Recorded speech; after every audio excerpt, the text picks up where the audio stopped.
Summer TV के सभी दर्शकों को नमोबुद्ध है।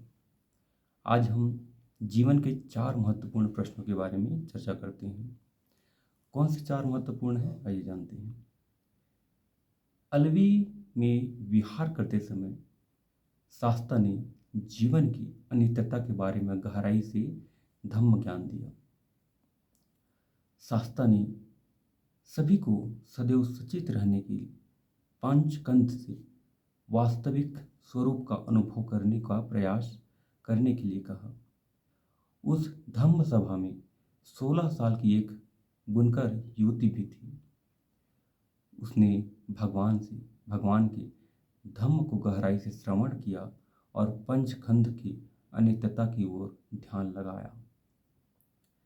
3 साल के अंतराल के बाद में भगवान बुद्ध दूसरी बार धम्म को समझाने के लिए अलवी नगर में आए। जब उस युवती ने सुना कि भगवान फिर से 500 भिक्षुओं के साथ नगर में आए हैं, तो वह भगवान के द्वारा दिए जाने वाले धम्म को श्रवण करने हेतु जाना चाहती थी। उसके पिताजी ने बताया, कार्य वह निश्चित स्थान पर पहुंच गए।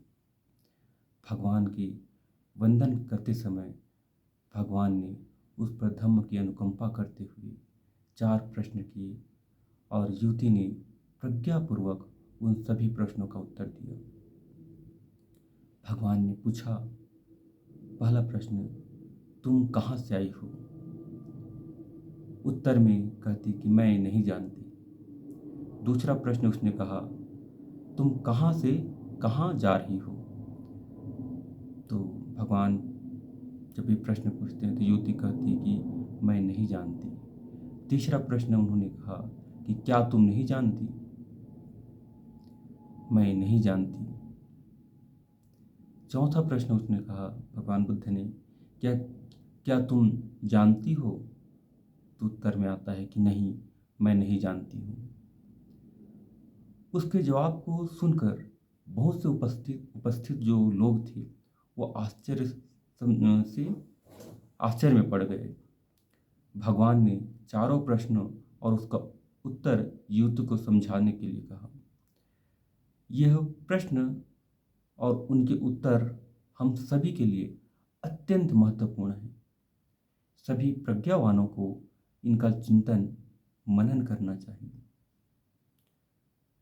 भगवान के पहले प्रश्न का तात्पर्य था कि वह किस अतीत के अस्तित्व से आई है।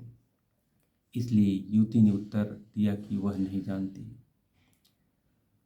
भगवान के दूसरे प्रश्न का अर्थ युवती अपने भविष्य के अस्तित्व में कहा जाएगी, इसलिए उसने उत्तर दिया कि वह नहीं जानती। भगवान बुद्ध के तीसरे प्रश्न का अर्थ क्या था? वह जानती है कि एक दिन वह मृत्यु को प्राप्त हो जाएगी, इसलिए युवती ने उत्तर दिया कि वह जानती है। भगवान के चौथे प्रश्न का तात्पर्य था कि क्या उसे पता है कि वह कब मृत्यु को प्राप्त होगी, इसलिए उसने कहा कि नहीं, यह नहीं जानती है। यह 4 प्रश्न प्रज्ञावान के लिए बहुत ही ज़्यादा महत्वपूर्ण है। पृथ्वीजन अपने पिछले और आने वाले अतीत के बारे में नहीं जानते।